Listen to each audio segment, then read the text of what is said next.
Ici Éric Latour et bienvenue à Saint-Jean-sur-Richelieu. Encore une fois, le Conseil s'est tenu à huis clos, ce que permet le gouvernement, donc sans public, et évidemment avec une majorité de conseillers via vidéoconférence, via Zoom. Ça s'est tenu le mardi 26 mai 2020, ici même, à Saint-Jean-sur-Richelieu.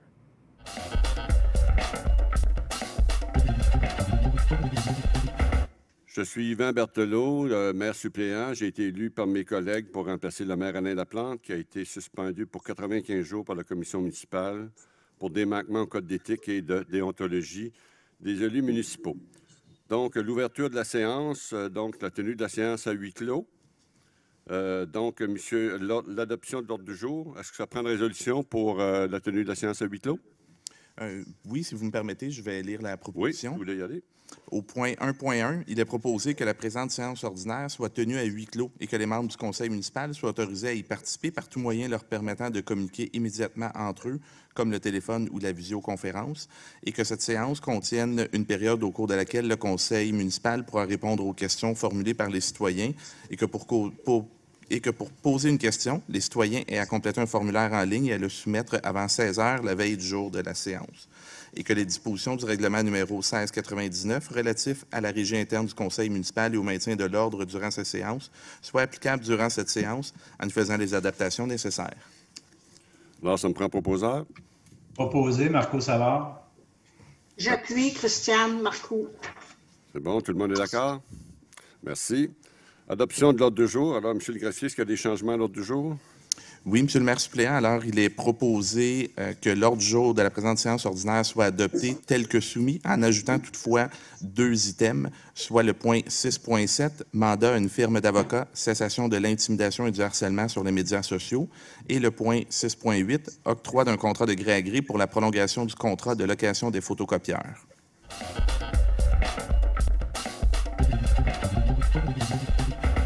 « 6.7, intimidation et harcèlement. Alors, M. le greffier, si vous... Excusez, M. le greffier, je me retire, s'il vous plaît. Très bien. Merci. Mme Charbonneau-Souhaité, si vous bien lire les considérants, s'il vous plaît. Considérant la déclaration de Mme la conseillère Claire Charbonneau lors de la séance extraordinaire du 19 mai 2020, à l'effet qu'elle subit de l'intimidation, du harcèlement et qu'elle craint maintenant pour son intégrité physique et psychologique. Considérant que plusieurs élus ont également déclaré avoir été intimidés et harcelés, notamment sur les médias sociaux.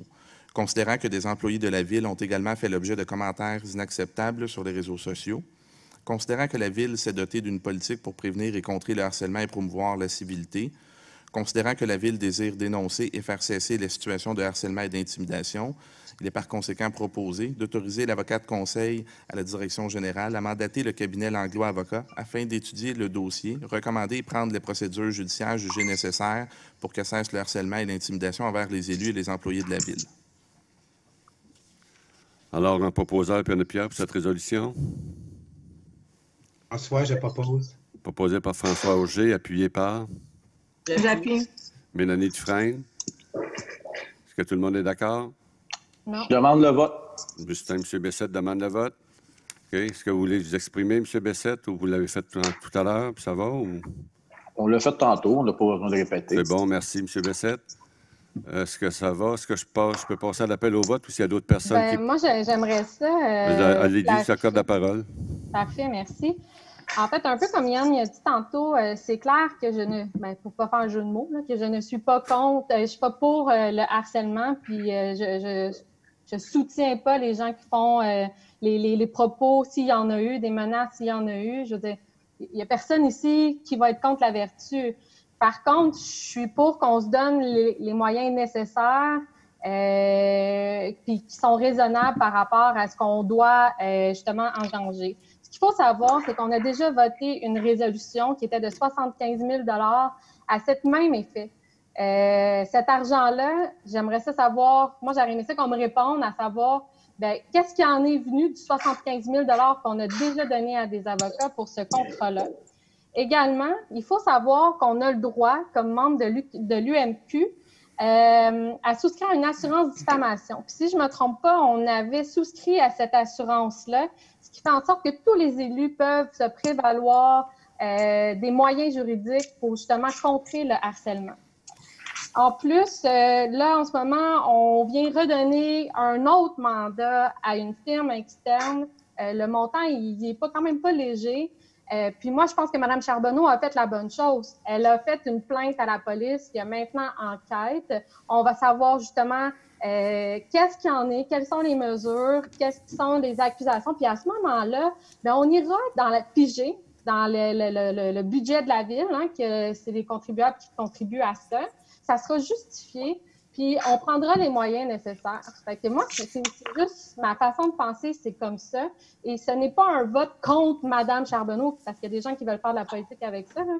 Ce n'est pas un vote contre Mme Charbonneau pour qu'on harcèle Mme Charbonneau qui vient de toutes les personnes. Ce n'est pas des gens spécifiques. Là. Je veux dire, il y a des gens de partout.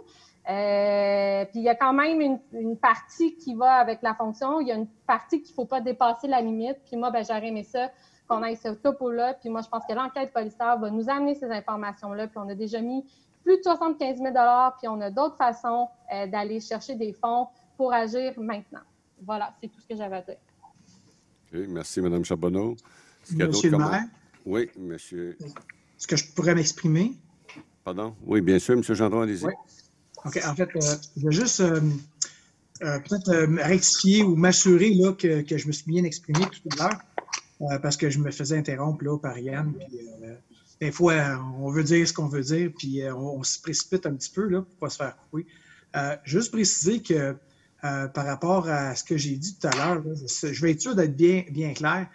Quand je dis, je voulais préciser que c'est certains partisans de l'équipe Laplante, parce que plusieurs partisans de l'équipe Laplante ont dénoncé ces gestes d'intimidation et j'en remercie, je les remercie. Là. Donc, je veux juste préciser ça, Monsieur le maire, pour être sûr que mes propos n'ont pas été mal interprétés tout à l'heure. Merci, M. Gendron. Est-ce qu'il y a d'autres personnes qui veulent s'exprimer sur la proposition?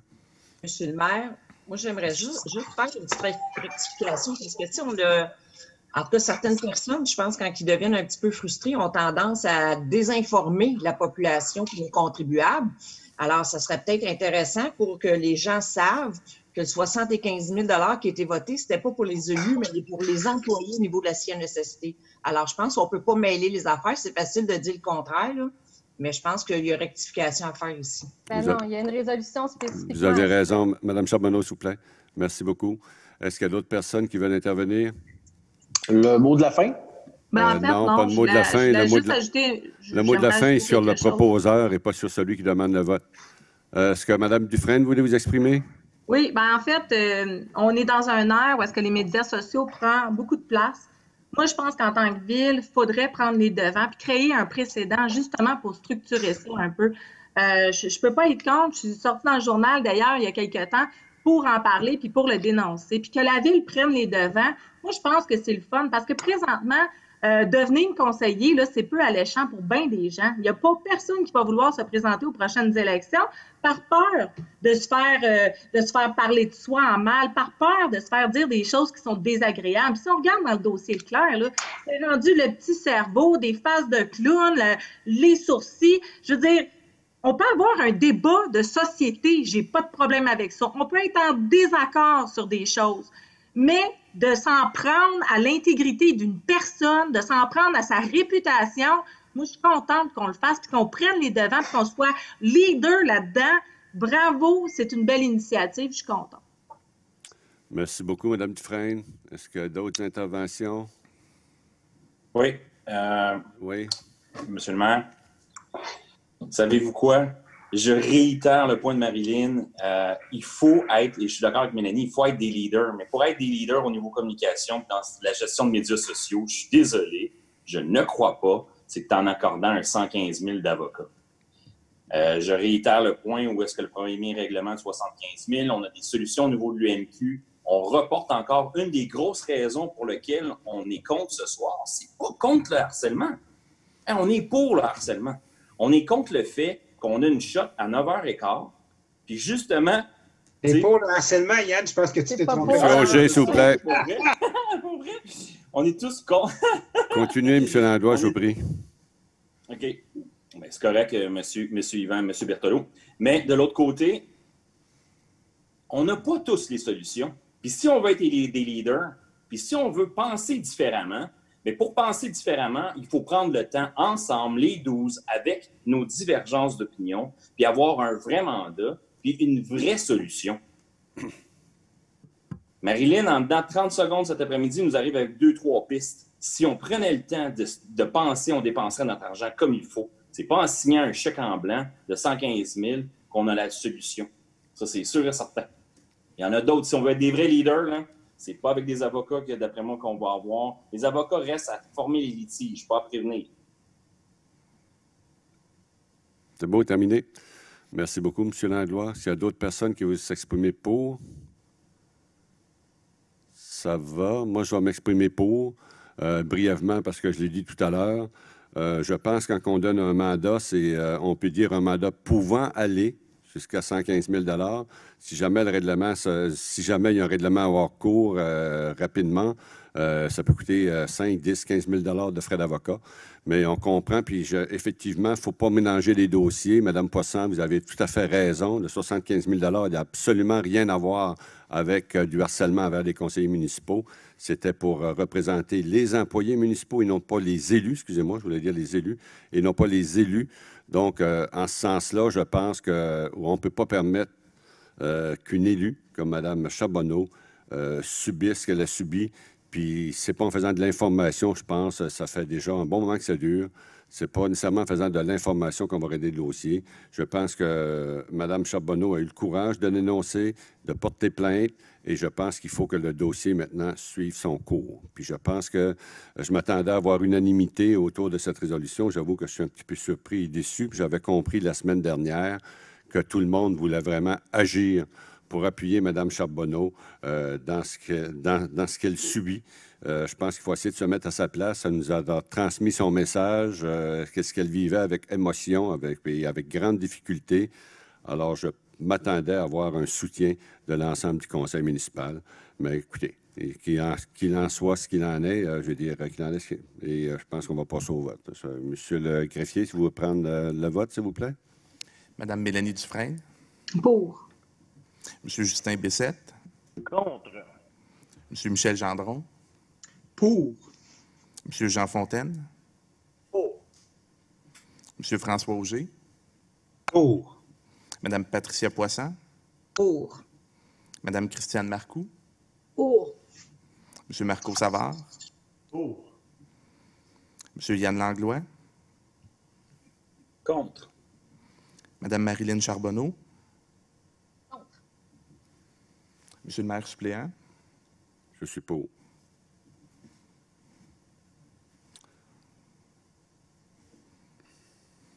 Alors, 7 pour, 3 contre. Merci, M. le greffier.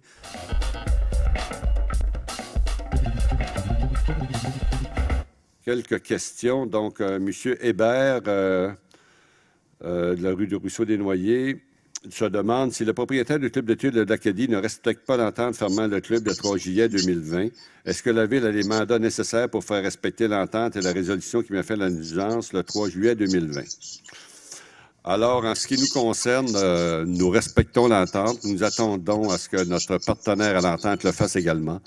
Si ce n'était pas le cas, c'est clair que la Ville va prendre tous les moyens à sa disposition pour que les citoyens puissent, bien sûr, jouir de la quiétude dans leur environnement. Donc, on prendra les mesures appropriées si jamais il y a une problématique. J'ai une question de Mme Daigneault, de l'avenue des Pins. Est-ce qu'il serait possible de trouver une ou des solutions permanentes et viables pour réduire la vitesse élevée des motos camions sur l'avenue des Pins? Est-ce possible de porter attention à la circulation accrue des poids lourds dans le secteur Lacadie alors qu'il y a des pancartes indiquant livraison locale seulement?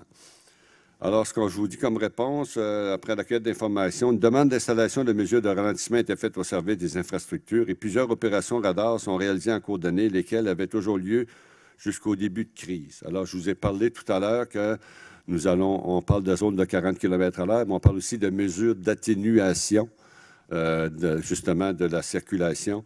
On va y arriver avec ça, peut-être à la prochaine Assemblée, je l'espère. On va travailler très fort pour effectivement mettre ces mesures en place. Il s'agit aussi, sur l'avenue des Pins, d'une problématique de signalisation, car la zone interdite aux camions sur l'avenue des Pins s'étend du boulevard Saint-Luc jusqu'à l'autoroute 30. sur le territoire de Carignan et la route 112 à Chambly. Donc, presque la totalité des camions en transit sur cette rue sont en livraison locale dans cette zone beaucoup trop grande. Une demande a été déposée au service des infrastructures pour que ces démarches soient faites avec la ville de Carignan afin d'autoriser le camionnage sur un petit tronçon de la rue Salaberry, le prolongement de l'avenue des Pins, près de notre limite pour que l'on puisse appliquer la réglementation sur notre territoire. Une demande de Mme Sirois de la rue Saint-Joseph.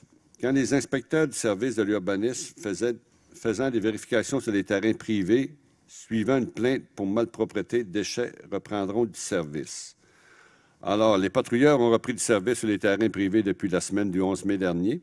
Toutefois, aucune inspection de ce type n'a eu lieu du 13 mars au 11 mai. Un certain retard, donc, est à rattraper, mais nos employés ont été rappelés au travail. Est-ce que la Ville pourrait octroyer une subvention en compo au Richelieu pour qu'ils aménagent un enclos bâtisse pour entreposer des matériaux revendables ou qu'on pourrait donner? Il serait pertinent d'annoncer une réflexion sur les besoins de ressources liées à ce projet et la volonté de la collectivité de réduire aussi son empreinte écologique et de mettre en place une économie de partage. Moi, je pense que c'est un projet très intéressant. Effectivement, toutes les personnes qui vont soit au dépôt de recyclage à Saint-Luc voient souvent des matériaux, des entrepreneurs ont enlevé, qui sont encore de bonne qualité, qui sont récupérables. Moi, je crois à ce genre de projet. Je vais demander qu'on le mette en quelque part à l'ordre du jour au niveau de l'administration pour garder la faisabilité de ça. Comment ça peut se faire, un OBNL, est-ce que ça prend une construction, ça peut se faire sur le site, est-ce qu'il y a de la place? Alors, il faut garder tout ça, mais c'est intéressant comme suggestion. Une question de M. Sandron de la rue Grenier. Serait-il possible que la Ville adopte un règlement relatif à la diminution de la pollution lumineuse afin de faciliter les observations astronomiques? Si oui, quelles seraient les mesures que vous adopteriez dans ce cas?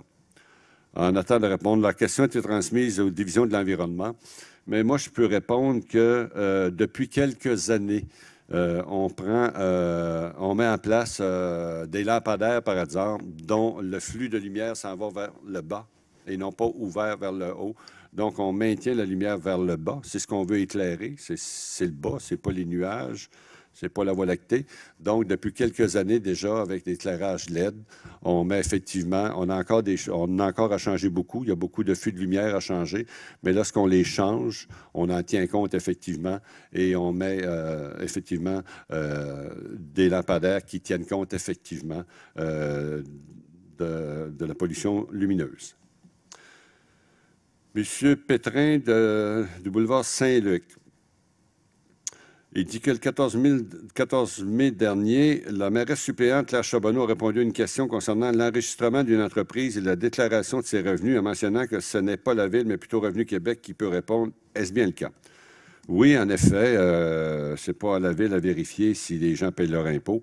La citoyenne a été invitée à communiquer à Revenu Québec et à Revenu Canada pour avoir une réponse, bien sûr, à sa question. C'est pas une rue, ça ne nous concerne pas.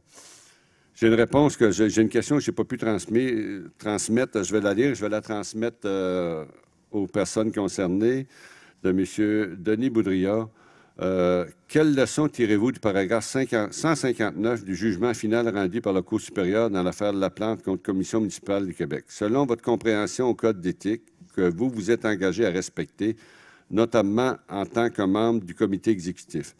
Alors, ça concerne un passage où la juge, je pense, fait référence au comité exécutif, aux membres qui étaient au comité exécutif qui ont adopté certaines résolutions. Je vais leur transmettre la question et leur demander de répondre pour la prochaine Assemblée. Alors, ça termine la période de questions. Donc, nous sommes rendus tour de table des conseillers municipaux. Alors, Est-ce que je peux poser une question? Allez-y donc. En fait, est-ce que toutes les questions qui ont été soumises ont été acceptées? Ont été acceptées?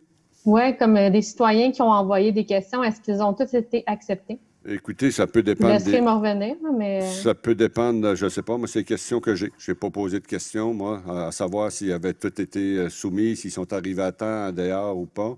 Je pense qu'on parle beaucoup de questions qui préoccupent les gens par rapport à la situation. S'il y a d'autres questions, je vais vérifier s'il y a des questions. Permettez, M. le maire suppléant, je peux peut-être oui, allez donc, y répondre. Le processus qui est prévu fait en sorte que les questions arrivent au service du greffe. Et donc, ce qui a été transféré, c'est effectivement toutes les questions, l'heure de tomber jusqu'à 16 heures la veille. Donc, l'ensemble des questions ont été lues. Le court délai entre la séance et la réception des questions fait en sorte que des questions qui ont pu être lues, mais pour lesquelles il n'y a pas encore de réponse apportée. Mais nous, c'est ce qu'on a reçu dans la boîte, oui. Merci, M. Archambault.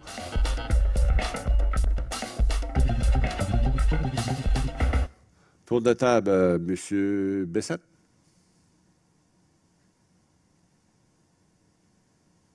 M. Bessette, avez-vous... Je suis là. OK. Allez-y. S'il vous plaît. Dans un premier temps, je déclare avoir acheté le 251, 253, 255, 257 Saint-Jacques et avoir fait une offre d'achat acceptée sur le 119 à Saint-Édouard. Je vais continuer un peu. Je vais vous parler un peu pour le COVID. Je pense que ça serait intéressant qu'on ouvre les parcs pour les restaurateurs du centre-ville, qu'on leur fasse des sections qui pourraient eux-mêmes se mobiliser et les utiliser pour leur permettre d'accueillir plus de gens. Parce qu'on comprend, si on parle d'une table sur deux, il va falloir qu'on mette plus de gens ensemble pour pouvoir mobiliser puis aider nos restaurateurs. Ce serait une petite solution pour le COVID qu'on pourrait faire. J'aimerais parler aussi du jardin communautaire que je travaille avec le Centre d'action bénévole. On a déménagé le jardin communautaire cette année à Iberville pour le faire plus grand, pour que les gens puissent l'occuper. Il va y avoir des jours pairs et des jours impairs pour la distanciation sociale, pour que les gens puissent y aller. Mais je vous invite à venir, bien sûr, c'est une merveilleuse chose. Les gens peuvent aller se divertir, il fait beau, la terre est rentrée, tous les carreaux sont faits. Inscrivez-vous, puis s'il en reste, bien, vous allez avoir la chance de pouvoir y aller. L'autre petit point que j'aimerais parler, il y a eu des travaux dans le coin de l'école Sacré-Cœur à Iberville. Présentement, les gens retournent à l'école. C'est un peu la cacophonie pour aller porter les jeunes à l'école. Là, avec les travaux, ça a rendu des choses encore plus compliquées. À l'avenir, j'aimerais que la ville, quand il reste à peu près un mois d'école, on reporte les travaux après l'école pour pas que ça dérange tout le monde. Si c'est pas urgent, bien, qu'on les remette un peu plus tard. Fait que quand on fait des travaux à l'entour des écoles, qu'on mette ça dans un délai qui est plus raisonnable ou qu'on tienne en compte l'horaire scolaire pour faire les travaux tout autour de l'école. J'ai écouté tantôt Yvan parler pour le COVID. Il y avait beaucoup de belles paroles. J'ai bien aimé ces paroles, mais malheureusement, des fois, ils sont vides, ces paroles-là. Parce qu'on a voulu travailler avec l'équipe Berthelot, le groupe des 9. On a proposé des suggestions, comme embarquer sur le comité des finances pour amener des nouvelles idées. Une des idées, c'était que je pense que nous, de notre côté, puis pour ma part, on doit envisager un gel de compte de taxes pour cette année pour aider nos entrepreneurs. Parce que c'est beau parler. Les citoyens ont eu moins de services cette année, donc on doit le charger moins. Les autres années, il y a eu un surplus budgétaire. Ça veut dire qu'on a plus taxé ou on a trop taxé les citoyens parce qu'un surplus budgétaire, ça vient des poches des citoyens. Mais je pense que cette année, c'est le temps de leur remettre ça. Fait que je m'attends à rien de moins qu'un gel de compte de taxes. Au moins, la pierre est lancée. Vous savez de quel côté qu'on veut s'enligner. Arrivez-nous pas avec du 2 ou 3 % à droite puis à gauche. Il y a moins de services. Cette année, on en a offert moins. On est une entreprise de services. C'est normal qu'on charge moins aux gens aussi. Pour terminer aussi, c'est correct de dire qu'on va mettre la partisanerie de côté. C'est correct d'en parler régulièrement, mais c'est des gestes qu'il faut. Puis aujourd'hui, malheureusement, M. Berthelot, vous avez échoué dans la partisanerie. Vous auriez pu sortir grand de ça. Malheureusement, aujourd'hui, j'ai l'impression que vous avez échoué. Il vous reste encore quelques séances. Je pourrais que 2 séances pour vous remettre. Alors, je sais pas. On apprend tous un peu. Merci, M. Bessette. Mme Dufresne? Bonsoir. Donc, ce soir, j'aimerais vous parler de la Hart Battery, le terrain de la Hart Battery. Ça fait 1 an, jour pour jour, qu'on avait voté la résolution pour une demande de soumission de projet. Maintenant, je comprends que la commission scolaire, suite à cette résolution-là, est revenue. disant qu'elle était toujours intéressée à avoir un projet sur ce terrain-là. Je commence à être un peu impatiente parce que il y a plusieurs belles choses qui se font dans le secteur. L'ensemble naturel est refaite. Là, on s'apprête aussi à refaire la rue Saint-Pierre. Donc, on a besoin d'un parc, on veut une belle piste cyclable. Je pense que ça s'insère très bien dans un projet comme ça, là, de la rue Boutier à la rue Laurier, qui est en grande partie le terrain de la Heart Battery. J'aimerais qu'on puisse aller de l'avant avec ça, puis de recevoir des projets de la communauté, parce que j'ai pas le sentiment que c'est sérieux avec la commission scolaire quand ça fait plus de quelques années qu'on en parle. Alors, je m'attends à ce que le mois prochain, on bouge à cet égard, parce que j'ai hâte de voir autre chose dans ce secteur-là. Et les citoyens aussi, là, ils ont hâte de voir autre chose. Deuxième point, j'aimerais parler de verdir les stationnements. Tu sais, on parle de notre politique d'arbres qu'on a voté aujourd'hui. Il y a beaucoup de stationnements de ville qui sont secs. D'ailleurs, j'avais demandé l'année dernière d'aménager le stationnement qui est en face de la place du marché, donc derrière le bâtiment de notre député, M. Lemieux. J'avais demandé à ce qu'on mette de la verdure ou quelque chose pour le rendre plus beau, moins chaud aussi. Là, ce que j'ai pensé cette année, c'est peut-être on aurait pu mettre des arbres fruitiers comme des arbustes de framboises ou de bleuets. Bref, j'aimerais vraiment qu'on le regarde. Je pense que cette année, c'est pas possible. Je vais peut-être faire mon petit test moi-même avec un arbuste de framboise, voir si ça fonctionne, s'ils sont capables de vivre là. Ça serait intéressant d'y penser. Et puis, finalement, je vous laisse là-dessus. Je vous souhaite une excellente soirée. Merci, Mme Dufresne. Merci d'avoir été là. On se fixe rendez-vous la semaine prochaine. On va vous présenter de nouveaux extraits de cette séance du Conseil un peu particulière, donc à huis clos et par vidéoconférence du mardi 26 mai 2020. Entre-temps, pour des commentaires ou des questions, Éric Lato en un mot à commercial tvhr9.com.